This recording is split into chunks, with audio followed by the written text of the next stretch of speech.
Apakah ada kosakata mumet di dalam Kamus Bahasa Indonesia versi Maledes? Di dalam contoh dari penggunaan kosakata mumet di dalam Kamus Bahasa Indonesia versi Maledes, menurut saya ini ngawurnya itu pol-polan. Mengapa? Teman-teman bisa membaca sendiri. Mari kita gas!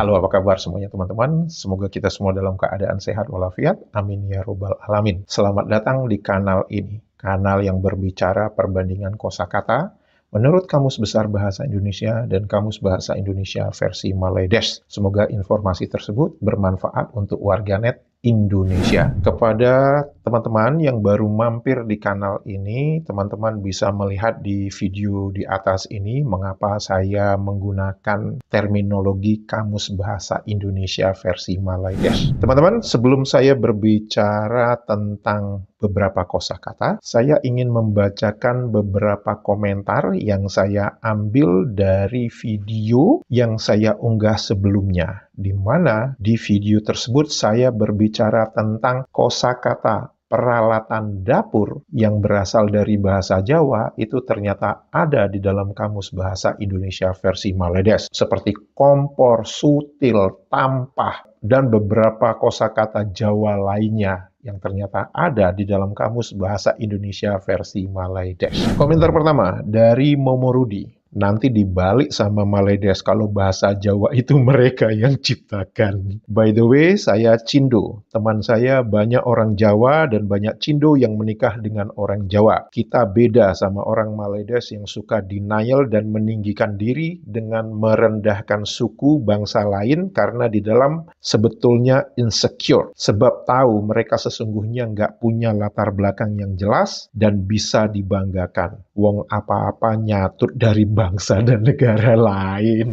Dari Mbak Juli Kalik, pokoknya Maledes kudu ditaboki dapure. Dapur itu istilah kasar untuk muka dalam bahasa Jawa. Gawe sutil, biar mulutnya mingkem. Ini Jawa banget ini ya. Dari Mbak Puji Rahayu, kalau kompor di Maledes disebut dapur, lah kalau dapurmu piye? Dapurmu kompormu berarti. Dari Mas Heru Rohadi, semakin memperkuat kecurigaan saya, jangan-jangan orang-orang Malaysia yang bertanggung jawab membuat Kamus Dewan Bahasa Melayu Malaysia adalah orang-orang Malaysia keturunan Jawa. Karena kalau orang Malaysia asli, pasti akan lebih memilih mencuri kosakata baru dari Kamus Besar Bahasa Indonesia. Andai orang-orang Malaysia yang bertanggung jawab dalam pembuatan Kamus Dewan adalah orang-orang Malaysia keturunan Minang, pasti mereka akan memasukkan banyak kosakata bahasa Minang ke kamus itu. Bisa jadi, kan salah satunya itu Awang Sarian ya, kan dia keturunan Jawa itu, tapi dia nggak mau dibilang Jawa, dia mengatakan dia orang Melayu. Dari Norman Junaidi, kalau bahasa Jawa dipakai untuk berak ke jamban, seperti yang ditulis oleh warganet Maledes ini, berarti tipe M ini sekitar 80% hidupnya di jamban. Karena memang saya bisa katakan lebih dari 60% kosakata Jawa itu ada di dalam Kamus Bahasa Indonesia versi Maledes. Dari Mas Helmi Nasution, kalau tipe M baca kosakata Jawa di kamusnya, walhasil bolak-balik ke jamban sambil ngomong, apa benda nih woi? Mencret, bolak-balik ke jamban. Dari Lingsir Wingi Peteng, pengen ngangkangin bahasa Indonesia, tapi kosakata di kamusnya Indonesia dan Jawa sekali. Pengen ngakak, tapi banget. Makanya ditampol sama UNESCO. Dan sebenarnya kalau kita perhatikan, pernyataan dari Profesor Maledes itu yang mengatakan mana ada bahasa Indonesia. Bahkan ada yang mengatakan, sebelum kita bicara bahasa Indonesia, mana ada bangsa Indonesia. Menurut saya ini adalah sebuah cara untuk membuat bahasa Indonesia dan bangsa Indonesia itu kerdil. Dan menurut saya itu adalah sebuah tindakan yang kayak lu menabur garam di laut. Gitu. Terusin aja kalau kalian memang ingin mengatakan mana ada itu bahasa Indonesia, mana ada itu bangsa Indonesia, terusin aja kalian kalau memang pengen mempertahankan narasi-narasi seperti itu. Dari Mas Agung Mojo. Haduh, ndasku tambah mumet Pak D setelah isi tahu kamus Maledes ini. Oh iya, ada nggak kosakata mumet di kamus Maledes? Sekarang mari kita berbicara tentang etimologi kosakata mumet. Mumet berasal dari bahasa Jawa. Kata ini merupakan penyesuaian fonetik dari kata dalam bahasa Jawa, mumet, yang memiliki arti yang sama, yaitu pusing, pening, atau rasa tidak nyaman di kepala karena terlalu banyak pikiran. Dalam penggunaannya, mumet sering berfungsi sebagai kata sifat untuk menggambarkan suatu kondisi. Kata ini diserap secara utuh dari bahasa Jawa dan telah menjadi bagian dari kosakata bahasa Indonesia sehari-hari, terutama dalam ragam percakapan informal. Sinonim formalnya adalah pusing, pening, sakit kepala, ruwet, rumit, silau. Sedangkan sinonim informal yaitu lebih ke arah slang, yaitu puyeng, juga dari bahasa Jawa, memiliki makna yang hampir identik dengan mumet. Pusing tujuh keliling, idiom untuk menggambarkan pusing yang sangat berat. Kita melihat bahwa mumet itu juga bisa diartikan sebagai pusing tujuh keliling. Ruwet lebih mengarah pada kekacauan pikiran karena masalah yang kompleks. Mengenai kosakata ruwet ini saya sudah bicarakan di dalam video saya sebelumnya. Teman-teman bisa klik tautan video di atas ini. Mumet adalah contoh bagus bagaimana bahasa daerah, dalam hal ini bahasa Jawa, memperkaya kosakata bahasa Indonesia. Kata ini tidak hanya sekedar berarti pusing secara medis, tetapi telah berkembang menjadi istilah yang menggambarkan keadaan psikologis yang kompleks akibat tekanan kehidupan modern. Penggunaannya yang luas dalam percakapan informal menunjukkan bahwa mumet telah menjadi bagian dari identitas dan ekspresi masyarakat Indonesia. Mumet di dalam Kamus Besar Bahasa Indonesia itu mempunyai definisi sebagai pusing, pening, dan tertulis itu bahasa Jawa. Apakah ada kosakata mumet di dalam Kamus Bahasa Indonesia versi Maledes? Ada dong, masa enggak ada? Dan tertulis di sana sebagai bahasa Jawa. Definisinya apa? Pening, pusing. Sama enggak definisinya dengan yang tertulis di dalam Kamus Besar Bahasa Indonesia? Sama. Yang lebih menarik nih teman-teman ya. Di dalam contoh dari penggunaan kosakata mumet di dalam Kamus Bahasa Indonesia versi Maledes, menurut saya ini ngawurnya itu pol-polan. Mengapa? Teman-teman bisa membaca sendiri. Tidak ambil mumet, itu maksudnya tidak peduli. Dan di sana dituliskan sebagai bahasa percakapan. Bahasa percakapannya siapa? Bahasa percakapannya di Indonesia atau di Maledes? Saya tidak pernah mendengar rakyat Malaysia menggunakan kosakata tidak ambil mumet untuk menyatakan tidak peduli. Tidak ambil mumet. Ini yang namanya nyontek tapi tidak kafah. Seharusnya ini bukan digunakan untuk kosakata mumet. Harusnya itu digunakan untuk kosakata pusing. Harusnya tidak ambil pusing, bukan tidak ambil mumet. My God. Dari Ombo, jangan lupa makanan juga di-up abis ini. Dari pecel, seblak, sampai es pisang ijo yang sedang menjamur dengan masif bisa sampai di sana dan dipropagandakan ala-ala Nusantara versi kasta 153 spesies tipe M AQ15 Malaysia. Oke, untuk kosakata seblak, saya tidak menemukan kosakata itu di dalam Kamus Bahasa Indonesia versi Maledes. Saya akan berbicara tentang kosakata pecel. Pecel berasal dari bahasa Jawa. Dalam beberapa dialek Jawa, kata yang merujuk pada proses menumbuk atau menghancurkan, seperti dalam membuat sambal, disebut pecak atau picek. Kata pecel diyakini sebagai bentuk pengembangan dari kata-kata tersebut yang menggambarkan aksi menumbuk bahan sambal dicobek. Akar katanya juga bisa ditelusuri dari kosakata Jawa kuno yang berkaitan dengan makanan atau proses memasak, meski secara spesifik perlu penelitian filologis lebih lanjut. Intinya, etimologi pecel sangat erat kaitannya dengan cara pembuatan sambal kacangnya yang ditumbuk, bukan pada jenis sayuran atau cara penyajiannya. Pecel itu merupakan simbol kerukunan dan kesederhanaan. Beragam sayuran dengan rasa yang berbeda-beda disatukan dan diselimuti oleh sambal kacang yang gurih. Ini melambangkan kerukunan dalam keberagaman, di mana perbedaan disatukan oleh semangat kebersamaan, gotong royong. Rasa gurih dan sederhana dari sambal kacang mencerminkan nilai kesederhanaan. Kombinasi berbagai sayuran rebus atau mentah seperti kangkung, tauge, kacang panjang, bayam membuat pecel menjadi hidangan yang kaya serat, vitamin, dan mineral. Ini menunjukkan kearifan lokal dalam menciptakan makanan yang menyehatkan. Beberapa variasi pecel di Indonesia. Pecel Solo, bumbu kacangnya cenderung lebih kental, manis, dan terkadang diberi tambahan petis. Pecel Madiun, bumbunya lebih encer, terasa lebih pedas, dan sering disajikan dengan nasi putih, rempeyek, dan lauk seperti tempe atau ayam. Pecel Blitar seringkali disajikan dengan sayuran yang lebih beragam dan sambal yang memiliki cita rasa yang khas. Pecel di luar Jawa mempunyai konsep serupa, ada yang nama berbeda seperti gado-gado, Jakarta, Betawi, yang kuah kacangnya lebih kental dan creamy, atau lotek di Jawa Barat. Kemudian ada satu lagi namanya karedok. Kualitas sebuah pecel sangat ditentukan oleh keahlian dalam meracik bumbu kacangnya. Bumbu pecel tidak hanya dibuat dari kacang tanah, racikannya biasanya juga termasuk gula merah,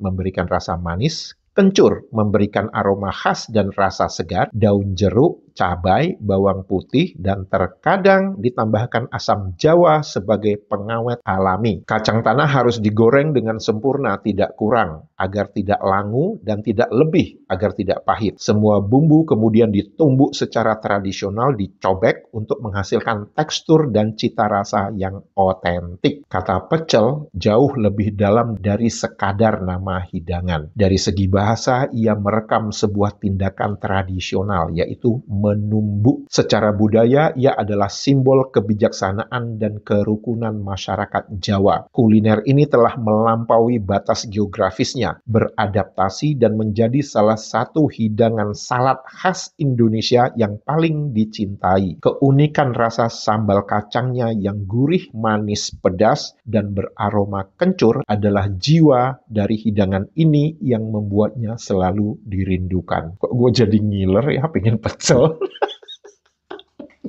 Pecel, di dalam Kamus Besar Bahasa Indonesia, itu mempunyai bentuk tidak baku pecal. Mempunyai definisi makanan yang terdiri atas sayuran rebus, seperti kacang panjang, bayam, tauge, yang disiram dengan kuah sambal kacang, dan sebagainya. Apakah ada kosakata pecel di dalam Kamus Bahasa Indonesia versi Maledes? Mengingat bahwa pecel itu adalah kosakata baku di dalam bahasa Indonesia, tidak ada. Tapi yang tidak baku diambil oleh Maledes, sehingga ada kosakata pecal di dalam Kamus Bahasa Indonesia versi Maledes. Definisinya, 1. Sejenis makanan daripada sayur-sayuran, kangkung, tauge, dan lain-lain, dan sambal kacang. Sama nggak definisinya dengan Kamus Besar Bahasa Indonesia? Sama. Kedua, sejenis makanan daripada daging ayam atau ikan, berkuah santan dengan ramuan cili padi, daun cekur, dan lain-lain. Ini pecal definisi siapa ya? Daging ayam, ikan, berkuah santan. Dan di sana dituliskan kosakata bahasa Jawa. Jadi, kepada warganet Maledes, begitu melihat pecal, kalian harus pergi ke Jamban untuk berak. Karena menurut warganet Maledes ini, bahasa Jawa di negara kalian itu digunakan untuk pergi berak ke Jamban. Sedangkan pecal ini bahasa Jawa. Komentar dari Mas Safrudondin. Kesimpulannya, selain alergi atas nama Indonesia, sebenarnya mereka merindukan kebersamaan dengan Indonesia. Oleh karena itu, mereka mengklaim yang ada di Indonesia menjadi miliknya. Ini juga dipengaruhi oleh banyaknya diaspora Indonesia di Maledes. Karena sikapnya yang sombong dan gengsi, mereka selalu menolak fakta. Benci tapi rindu. Dari Ziben Nova, semakin banyak kosakata bahasa Indonesia yang mereka curi tanpa kaidah adopsi yang baik dan benar ke dalam kamus mereka, semakin rusak bahasa Melayu Maledes. Betul. Jadi kalau beli barang di Tanah Abang itu kayak belinya itu borongan. Langsung, oke, ini ambil 12, ini ambil 24 gitu. Tanpa dilihat isinya apa. Yang penting dimasukin dulu di kamusnya gitu. Oke, ini koreksi dari Mbak Megina. Ketika saya mengucapkan kosakata serok, Mbak Megina melakukan koreksi kepada saya, serok E-nya dibaca seperti sendok, bukan secuil. Nah, ini saya agak bingung juga karena kalau kita lihat di dalam Kamus Besar Bahasa Indonesia ada juga yang namanya serokan atau serokan. Kalau kita perhatikan definisi serokan atau serokan dengan pengucapan berbeda, itu lebih mengarah kepada kayak parit atau badan air ya. Saya tidak tahu apakah perubahan pengucapan yang kita kenal sekarang namanya selokan itu sebelumnya serokan. Jadi kalau disebutkan serokan berarti mengucapkannya serok, bukan serok. Tapi memang saya tahu ada di beberapa tempat kita harus mengucapkan serok, bukan serok. Terima kasih kepada Mbak Medina. Nah, ini konfirmasi dari Uda Wilkoto. Saya asumsinya Uda ini dari Sumatera Barat. Tidak ada kata tampah dalam bahasa Minang. Yang ada nyiru. Ba'a kok sabengak ko bana orang Maledesko ya. Mengapa kok sebodoh banget sih orang Maledes ini? Itu yang dimaksud oleh Abang Wilkoto ini.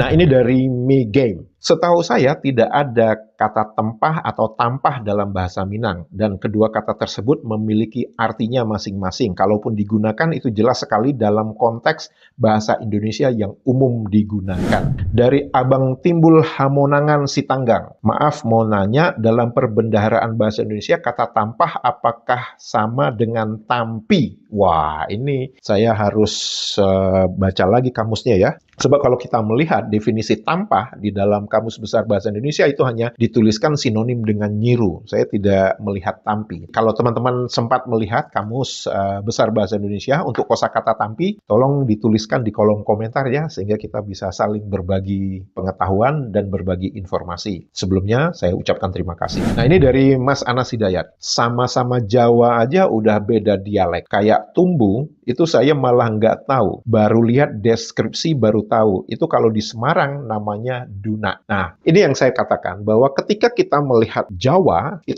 itu banyak variasinya. Jadi misalkan Jawa Ngapak yang ada di Banyumas, yang ada di Cilacap gitu ya. Kemudian yang Jawa di Yogyakarta, kemudian Mas Anas Hidayat ini Jawa yang di Semarang, kemudian nanti ada yang Jawa di Jawa Timur. Itu penggunaan kosakatanya udah berbeda. Bahkan kalau kita pergi ke Pujakusuma ya, Putra Jawa ke Sumatera itu, banyak orang Jawa yang ada di Lampung, yang ada di Medan, itu penggunaan bahasa Jawanya juga berbeda. Ketika kita mendengar warganet Maledes mengatakan bahwa oh semua Jawa itu sama, dan bahkan Jawa itu dianggap Melayu. Nah itu menurut saya, enak banget loh ya. Memang secara besarnya mereka suku Jawa, tapi di dalam Jawa itu sendiri itu ada varian-variannya. Sama seperti orang Sunda. Orang Sunda yang ada di Bandung dengan orang Sunda yang ada di Kuningan, di Cirebon, dengan orang Sunda yang ada di Banten, itu berbeda. Tapi mereka sama-sama orang Sunda. Begitu ada warganet Maledes mengatakan, Jawa, Sunda itu semua Melayu. Hehehe, tidak sesederhana itu, Ferguson. Makanya kalian ditertawakan oleh orang Indonesia. Begitu kalian mengatakan, oh, Jawa, Sunda itu kan Melayu. Kalian akan ditertawakan. Saya yakin itu. Kata terakhir yang ingin saya bicarakan adalah ceplok. Ceplok berasal dari bahasa Jawa yang secara harfiah berarti bulatan atau bentuk lingkaran yang sering digunakan sebagai hiasan. Dalam konteks kuliner, kata ini diadaptasi untuk menggambarkan metode memasak telur yang digoreng tanpa diaduk, sehingga membentuk bulatan kuning telur yang menyerupai mata sapi. Istilah ceplok juga terkait dengan bahasa Indonesia gaul untuk menyebut telur mata sapi. Dalam kuliner, hidangan ini merupakan salah satu menu sarapan populer di Indonesia. Telur digoreng dengan minyak panas tanpa diaduk, sehingga kuning telur tetap utuh dan membentuk bulatan. Hidangan ini sering disajikan dengan nasi, kecap manis, sambal, atau tempe goreng. Ceplok itu juga merupakan bentuk motif batik. Ada yang namanya motif ceplok kawung, motif ceplok kesatrian. Nah, ini kalau di Maledes, kesatrian ini.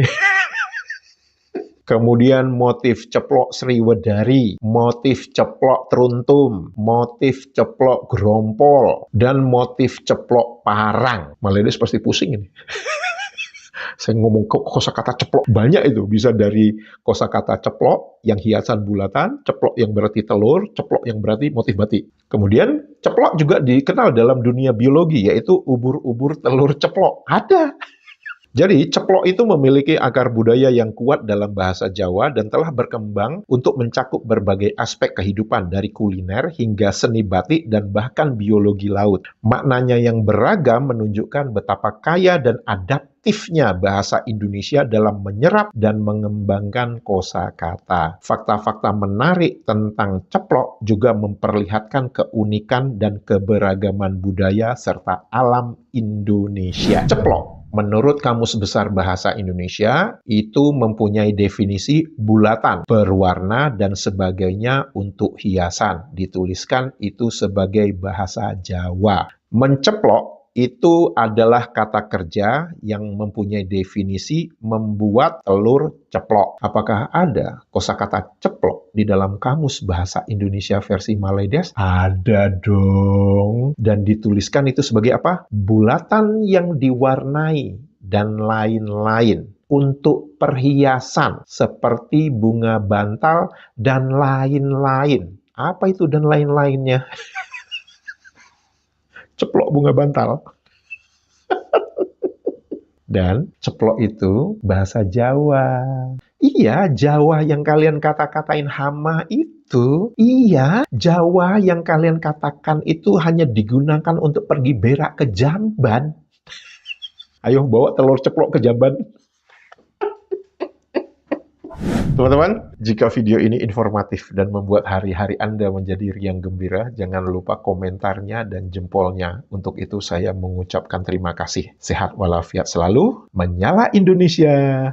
Dadah! Saya dah mengkaji bahasa Melayu. Dalam bahasa Melayu itu, kebanyakan perkataannya bukan perkataan Melayu asli. Kebanyakan sekitar bagi saya 60% kataan asal Sanskrit. Dan Sanskrit itu bukan terus datang dari India, tapi juga melalui tanah Jawa. Sebab itu kalau mengkaji bahan-bahan sejarah purba Melayu, purba dalam kata sejarah lama Melayu, elemen Jawa ini sangat penting.